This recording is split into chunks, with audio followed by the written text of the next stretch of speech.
dito sa daigdig. Ang mabilis ay di siyang laging nananalo sa takbuhan. Di ang malakas ay laging nagwawagi sa digmaan. Ang matatalino ay di laging nakakasumpong ng kanyang kailangan. At di lahat ng marunong ay yumayaman. Napansin ko rin na di lahat ng may kakayahan ay nagtatagumpay. Lahat, andun lahat, ay dinaratnan ng malas. No? So, ibig sabihin ng sulat ni Solomon, kasi si Solomon ay isang taong matalino.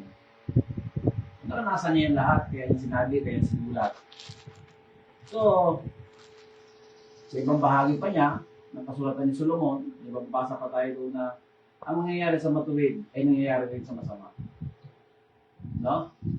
So, yan ay realidad sa buhay ng tao. Kaya magtataka kayo minsan bakit yung mga sinabi na nakakaras kayo ng mga problema, mga pagsubok. Kasi yan po ay isang katotohanan sa buhay ng tao na habang tayo ay nabubuhay sa mundong ito, ay may posibilidad na maranasan natin yung mga ganyang bagay. Amen po? Kaya lang, mga kapatid, ang sinasabi ng verses na ito, sa aklat ng Malakias, chapter 3, verse 18, ay may sinasabi siya na, muli ninyong makikita ang pagkakaiba ng mabuti at ng masama, ng taong naglilingkod sa akin at ng hindi naglilingkod. Kasi sa unang verses, ibabasa natin doon sa verse 18, nag-uusap-usap yung mga taong walang takot sa Panginoon. Bakit pa tayo maglilingkod? Sabi nila, parang ganoon din naman ang buhay. Kasi yung mga hindi naglilingkod sa Panginoon, pagpapala din sila. No? So, ganoon din naman. Bakit pa tayo maglilingkod? Tapos nag-usap-usap naman yung mga taong may takot sa Diyos. Kaya, sa verse 18, sabi ng Panginoon, muli ninyong makikita ang pagkakaiba ng mabuti at masama ng taong naglilingkod sa akin at ng hindi naglilingkod. Amen po? So may kaibahan. Ang isang tao na may takot sa Diyos, na sumusunod sa kalooban ng Panginoon, kahit na dumanas ka ng mga pagsubok sa buhay, kagaya din ng mga taong walang tiwala at walang pananampalataya sa Diyos, ay meron tayong kaibahan. Ano? Meron tayong pagkakaiba. Yung taong may takot sa Diyos, nagpapasakop sa kanyang kapangyarihan, no? Sa magagawa ng Diyos sa kanyang buhay, taong umaasa at nagtitiwala sa Panginoon, ay meron siyang pagkakaiba. Isa-isahin natin. Ano ang pagkakaiba o anong kaibahan ng taong naglilingkod sa Diyos at ng taong namumuhay ayon sa kalooban ng Panginoon? Una, sa verse 16, babalikan po natin yung Malakay chapter 3 verse 16. Sabi dito, nang magkagayoy, nag-usap-usap silang natatakot sa Panginoon. Ito no? Kung mga may takot sa Diyos. Binigyan pansin sila ng Panginoon at pinakinggan. Yun pala ang isang kaibahan. No? Binigyan pansin sila ng Panginoon at pinakinggan. So, ang ibig sabihin, ang isang tao may takot sa Diyos, lumalakad sa kalooban ng Panginoon kapag tayo tumawag sa Panginoon. Kapag tayo nalangin sa Diyos, pinakikinggan ng Diyos yung ating mga dalangin. Ibig sabihin, pastor, hindi lahat ng panalangin, pinakikinggan ng Diyos, hindi. Nakasulat ko sa Bible yan. No? Sabi sa aklat ng Kawikaan, no? Mababasa natin yan, mga kapatid. Chapter 15, verse 29. Ang sabi dito ay maliwanag. Pinakikinggan ng Diyos ang daing ng matuwid, ngunit ang panawagan ng masama ay hindi dinidinig. Ganyan? Yan ang isang kaibahan. Kapag tayo may takot sa Diyos, kapag tayo sumunod sa kalooban ng Panginoon at tayo tumawag sa Panginoon, narinig tayo ng Diyos. Hindi lahat ng dalangin kasi napapakinggan ng Panginoon. Hindi lahat ng dasal. Kaya yung isang taong masama, lumalabag sa kalooban ng Panginoon, sumusaway sa utos ng Diyos. Mahirap parinig ng Panginoon yung mga panalangin. Ano ang dahilan bakit di marinig ng Panginoon ang kanilang mga dasal. Ang dasal ng isang tao, walang takot, walang pagpapasakot sa Panginoon, walang pananalig sa Diyos. Ano ang ibig sabihin kung hindi sinarinig ng Panginoon? Ang maliwanag po sinasabi sa Bible, Isaiah chapter 59 verse 1 and 2. Maliwanag po ito. Sabi niya, sabi ng Panginoon ay ganito. No? Isaiah chapter 59 verse 1 and 2. Si Yahweh ay laging malakas. Sabi ng verse dito, nasusulat. Si Yahweh ay laging malakas upang pakinggan ka. No? Hindi siya bingit upang ang mga daing mo ay marinig niya. Dinggin niya, no? Ngunit, sabi doon, ngunit ang sala mo ang dahilan kung bakit hindi marinig ang dalangin mo at siya rin dahilan ng paglalayo ninyo. So, ibig sabihin, ang isang nagiging hadlang sa dasal ng isang tao ay ang kasalanan. No? Yun ang naging dahilan kung bakit naghiwalay ang Diyos at ang tao. Alam niyo kung balikan natin ang buhay ng tao sa original na pagkalikan ng Diyos sa tao. No? Kasi nung nilagay ng Diyos ang tao sa Garden of Eden, ang tao walang sakit. Totoo po yan, ang tao walang karamdaman. At lahat ng pangangailangan ng tao nandun na. O, di ba? Tapos sabi ng Panginoon sa tao ganito, pwede niyong kainin lahat ng bungang kahoy na nandyan. Pwede rin kayong kumain ng bungang kahoy na nagbibigay buhay. So, binigyan sila ng Diyos ng karapatan kumain nun. Kaya lang nangyari, nung ang tao ay nakasuway sa kalooban ng Diyos, ano ang naging consequence ng tao? Hindi sila binigyan. Tinanggalan sila ng karapatan kumain ng bungang kahoy na nagbibigay ng buhay. Kasi sabi ng Panginoon, pag nakakain ng tao nun, baka hindi na siya mamatay. Kaya huwag natin siyang pahintulutan. Pero ang original na layunin ng Diyos sa tao, ang gusto ng Panginoon ng tao, walang kamatayan.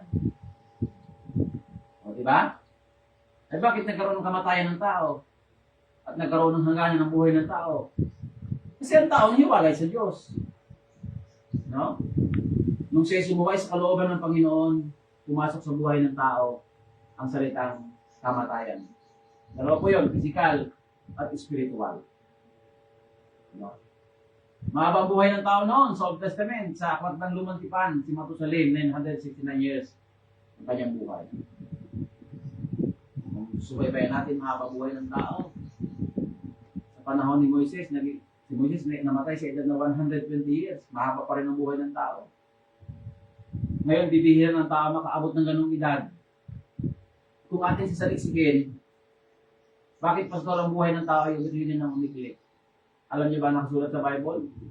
Kung bakit ang tayo umitihin ng umikli ang buhay ng tao? Dahil ang tao ay naging makalaman. Ano ibig sabihin ng salitang makalaman? Ang ibig sabihin, ang tao ay naging makasalanan. Pero ang layunin ng tao, ng Diyos sa tao, no? Sa Ephesians, tayo kanyang nilikha sa pamamagitan ng Kristo Jesus upang iukol natin ang ating buhay sa paggawa ng mabuti. So doon nakaukol ang buhay ng tao sa paggawa ng mabuti, hindi sa masama.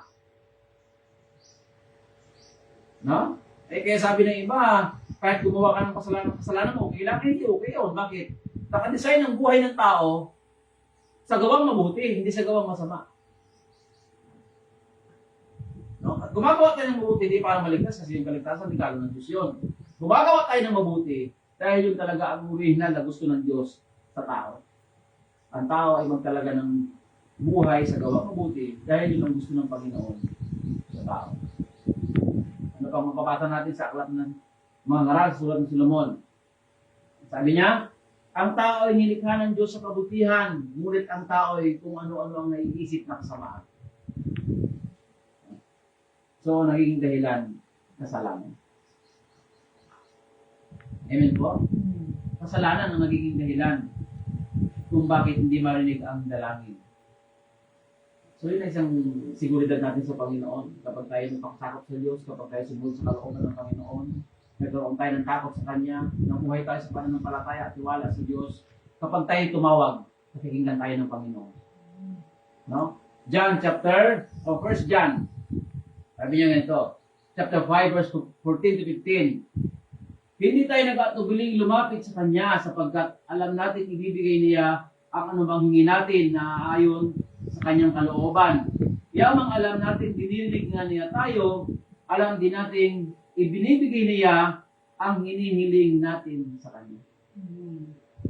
Yun na nga, may mga pagkakataon na hindi agad nangyayari. Kasi hindi pa naman talaga yung kalooban ng Panginoon. O may mga panalangin tayo hindi karapat, hindi nangyayari sa buhay natin. Kapag yung panalangin na hindi nangyayari sa buhay natin, sabihin, huwag tayo magtampo sa Diyos. Sabihin, kaya hindi binigay ng Diyos yun kasi hindi kalooban para sa atin. Hindi siya makakabuti para sa atin. Alam ng Diyos yun. No?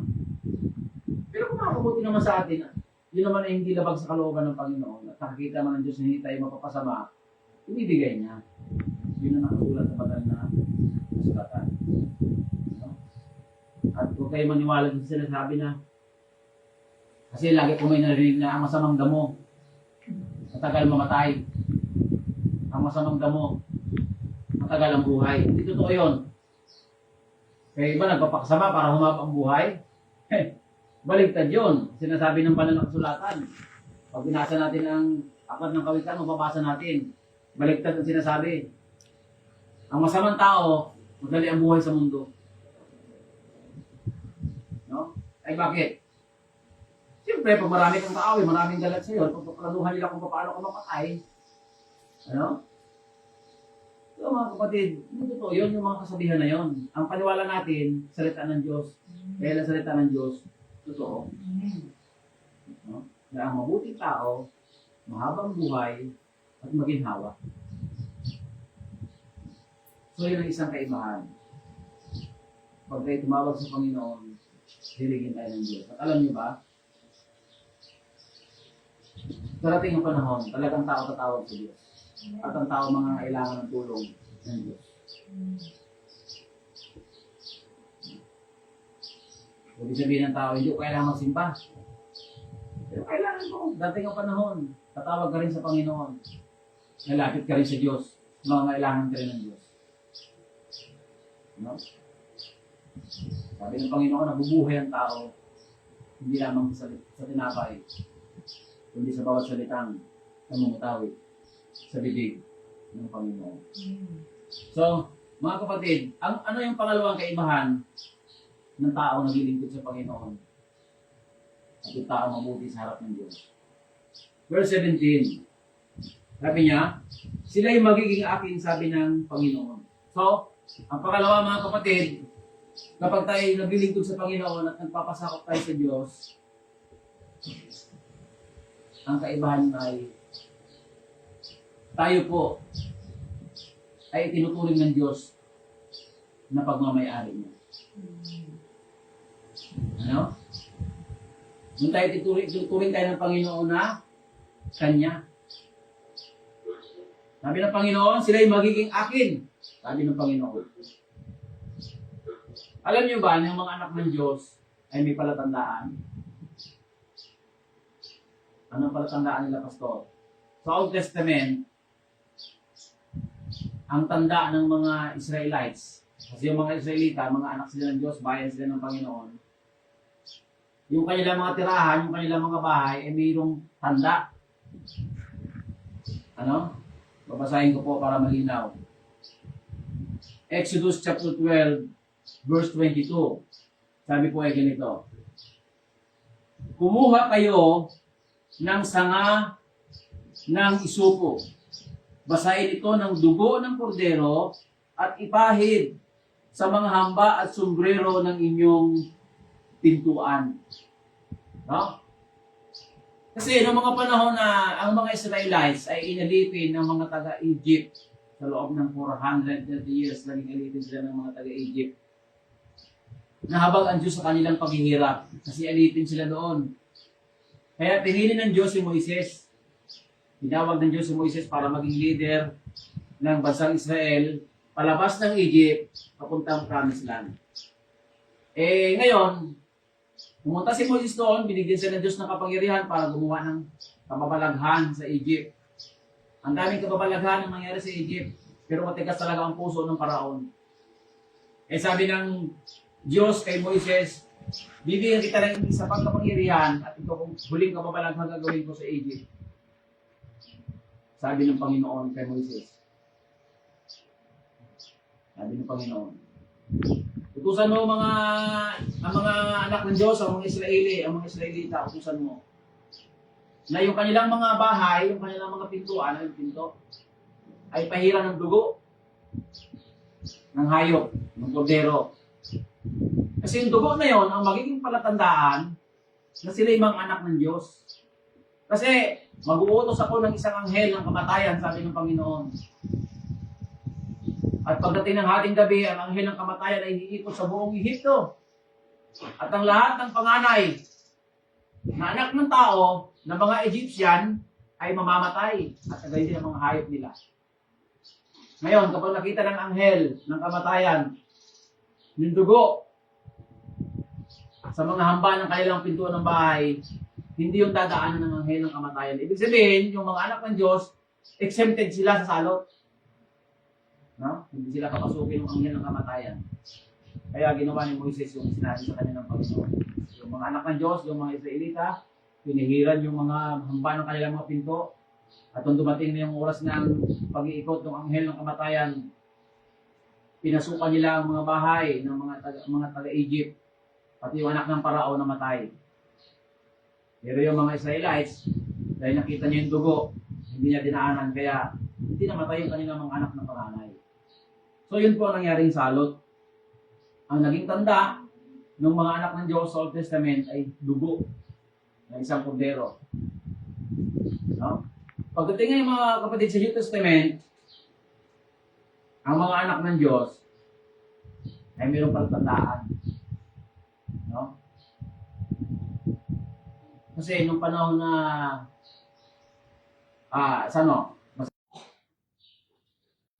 John chapter, dulutan ng bigati ang Espiritu Santo sapagkat ito ang tatak ng Diyos sa inyo, ang katibayan ng inyong katubusan pagdating ng takdang araw. So sa Old Testament, ang tatak ng Diyos, ang mga anak ng Diyos noon, dugo. Yung kanilang mga bahay, may mga tatak ng dugo, yung mga hamba, para hindi sila daanan ng salot na nangyari sa Ehipto, sa Egypt. Sa New Testament, ang palatandaan ng mga anak ng Diyos ay banal na Espiritu. Amen. Silyado tayo ng dugo, silyado tayo ng banal na Espiritu simula nang tinanggap natin si Jesus sa ating buhay. No? John chapter 7 verse 37 to 39. Sabi niya, at sinabi ni Jesus, mula sa puso ng nanalig sa akin ay dadaloy ang tubig na nagbibigay buhay. Tinutukoy niya ang Espiritong tatanggapin ng mga taong nananalig sa Kanya. So, para maranasan natin yung tatak ng Diyos, yung pagkasilyo sa atin ng Panginoon, kailangan nating manalig, sumunod, at mamuhay sa kalooban ng Panginoon. Meron tayong tanda. Kaya mga anak ng Diyos sa New Testament, ang tanda, ano ang tatak, ano ang silyo, banal na Espiritu. Yan ang palatandaan na tayo ay mga anak ng Diyos. Amen. Amen po? So mahalaga na tayo ay nagpapasakop sa Panginoon, na tayo ay naglilingkod sa Panginoon, at tayo ay nagbibigay ng buhay natin sa Diyos. Dami ng salot. Kaya ang tao ngayon, may makakausap ang tao na walang tiwala sa Diyos, walang relasyon sa Panginoon. Ang marinig mo sa tao, puro takot. Puro kababalaghan takot sa kanyang buhay. Mga nakakatakot. Matatakot ka talaga kung wala kang Diyos na tinatawagan. Pero kung meron kang Diyos na hinahawakan sa buhay mo, meron kang masasandalang Diyos, hindi ka matatakot. Bakit? Ay sinabi ng Panginoon yun eh. No? Kung ang Diyos ay panig sa atin, sinong lalaban sa atin? At di ba sinabi ng Panginoon yun, bago siya umakyat sa langit, ano sabi niya sa kanyang mga alagad? Pupunta na ako sa langit sa aking Ama. Pero iiwan ko sa inyong Espiritong Banal, ang Banal na Espiritu. Sabi niya, ikaw ay niligtas niya sa panganib sa umang na bitag. No? At kahit anumang mabigat na salot, di ka magdaranas. Pangako ng Diyos yun. No? Yan ang pangako ng Panginoon. Ikaw ay ililigtas niya sa umang nabitag. At kahit anumang mabigat na salot, hindi ka magdaraan. Pangako ng Diyos. Silyado tayo ng kapangyarihan ng Panginoon.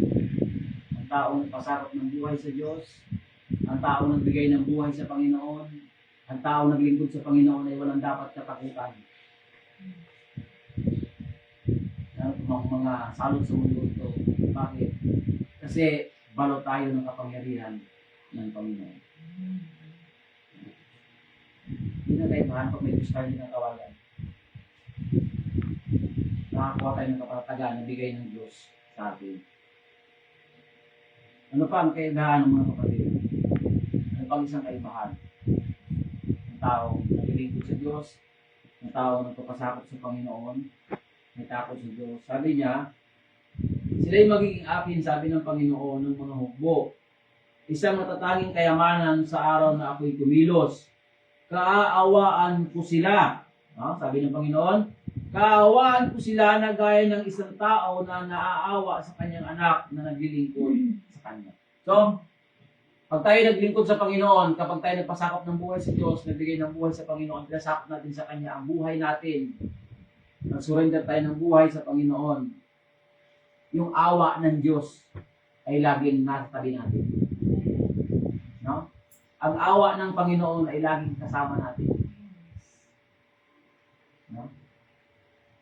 Psalms chapter 23 verse 6. Awit 23, talatay 6. Sabi dito, tiyak na ang kabutihan at kaawaan ay susunod sa akin sa lahat ng mga araw ng aking buhay. At ako'y maninirahan sa bahay ng Panginoon magpakailan. So yung awa ng Diyos, yung habag ng Diyos, laging kasama natin. Yung kaibahan. Kaya ang pinakamaganda, yung buhay natin, ibigay natin sa Diyos. Upang lahat ng ating mga takot, lahat ng ating mga gumagambala sa ating isip, hindi mawala. Palitan ng Diyos ng kapayapaan. Palitan ng Diyos ng kapanatagan. Palitan ng Diyos ng kapanatagan ng isip, ng loob, ng buhay, mapayapa ang buhay natin, mga kapatid, sa Panginoon. So, iba yung, alam mo agad ang tatakbuhan mo, Panginoon. Kasi wala nang higit pa sa kapangyarihan ng Diyos. Wala nang higit pa sa kanyang kakayahan, mga kapatid. Kasi sabi ng Panginoon, Jeremiah chapter 32, verse 27, ako si Yahweh, ang Diyos na lumikha sa lahat ng tao. Walang bagay na mahirap para sa atin. So, kapag ang tao may problema, ano man ang karamdaman ng tao, ano man ang problema ng tao, karamdaman, sino ang unang lalapitan natin? Ang Diyos. Kasi ang Diyos lang ang nakakaalam ng lahat-lahat sa ating buhay. At kahit na yung buhok natin, sabi ng banal na kasulatan, ang sulat, bilang na ng Panginoon kahit buhok natin. O, di ba? So, bigyan natin yung buhay natin sa Panginoon. Isakop natin sa Kanya yung ating buhay, pagpipura natin ng Diyos. Kaya kung lahat ay tumayo, tayo po yung mga langin. Oras na ito. Sumunod po kayo sa ating panalangin o sa pagbigas ng mga labi natin, mga bibig. Sabihin nyo, Panginoong Jesus, sa oras po ito, binubuksan ko ang aking puso. At humingi pa ako ng tawad sa mga naging kasalanan ko. Sa oras po ito, ugasan mo ako ng banal na dugo ni Jesus. Upang ako po ay maging malinis sa iyong mga nararapan. Sa oras po ito, tinatanggap kita sa aking puso, sa aking isip, sa aking buong pagkatao bilang Panginoon, manggagamot, tagapagligtas sa aking buhay. Inanyahan ko po ang iyong banal na Espiritu bilang silyo ko, Panginoon, at palatandaan na ako ay anak mo. Na po ang nalangin, Panginoon, ang iyong mga anak, ang iyong mga hinirang, Lord, ang talaga ng buhay sa iyo, pinagpala sa kanilang buhay bilang Panginoon. Balutin mo po ng iyong dugo, bawat isa. Parang ito, Panginoon, bilang kanilang proteksyon sa lahat ng mga salot, sa lahat ng gawa ng kaaway, upang ang bawat isa, Panginoon, ay ligtas. Salamat po Diyos sapagkat binigyan mo ang iyong anak ni Jesus na siya ang tagapagligtas namin, hindi lamang sa kanilang buhay, maging sa buhay na ito. Ang Panginoon Jesus ang aming tagapagligtas sa lahat ng salot, sa lahat ng karamdaman, sa lahat ng pangalit, Panginoon. In the name of Jesus. Lord, ang aming buhay, ay inaalay namin sa iyo, ang namin Panginoon.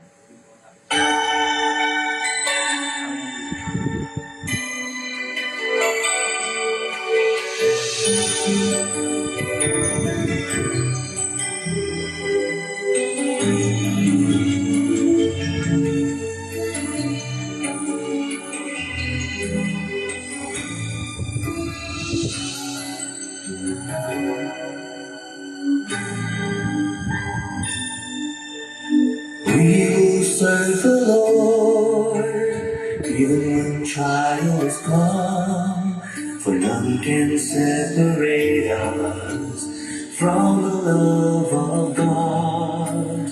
We are more than conquerors, no one can defeat us. We are the chosen generation, we are the sons of God. We will serve the Lord, even when trials come, for none can separate us from the love of God. We are more than conquerors, no one can defeat us. We are the chosen generation, we are the sons of God. We will serve, we will serve the Lord. As for me and my house, we will serve the Lord. We will serve the Lord. We will serve the Lord. As for me and my house, we will serve the Lord. Hallelujah. Diyos na makapangyarihan sa lahat, Panginoon ng langit at lupa. Pinasalamatan ka namin, Ama, dahil mayroong Diyos na katulad mo, na siyang nagliligtas sa aming buhay. Panginoon, sa panahon ng kagipitan, ikaw po ay aming maaasahan. Makapangyarihan ka sa lahat, walang bagay na manghirap sa iyo. Panginoon, salamat po sa pagligtas mo sa amin. Ang isang kapahamakan, Panginoon, sa kabilang buhay. Salamat po sa iyong dugo. Salamat po sa iyong sugat. Kami ang sigaling. Sa iyong dugo, tumutulong sa ating mga kasalanan. Lord, sa oras na ito, tuloy kami nagtitiwala at umaasa sa iyong kapangyarihan. At magagawa pa, Panginoon. Walang panghirap sa iyo, Diyos. Sa oras po nito, Panginoon, kasama po sa aming panalangin. Si Ate Gio Diyos, Pilarmino, na ngayon ay nasa ospital. Abutin mo po siya ng iyong kapangyarihan, ng iyong himala, Panginoon. Hayaan mo ang iyong kapangyarihan ng Diyos. Pagkaman wala sa lugar na ito, ay abutin siya sa dakong iyong Panginoon. At anumang karamdaman na ginagawa o ginawa ng kaaway sa kanyang katawang lupa, ito po inaalis namin sa kanyang katawan in the name of Jesus. Ang tingin, Panginoon, sinasaway namin sa kanyang katawan.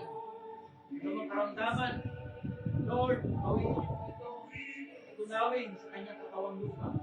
At maranasan niya ang wala ng kagalingan, total healing, deliverance, Right now, in the name of Jesus. Panginoon, kayo po Lord, aming po pinataas sa iyo sa oras na ito sa tatay puso, sa iyong karamdaman. Lord, gusto niya ang pangkasan ng magaling at pinamala na galing sa iyo.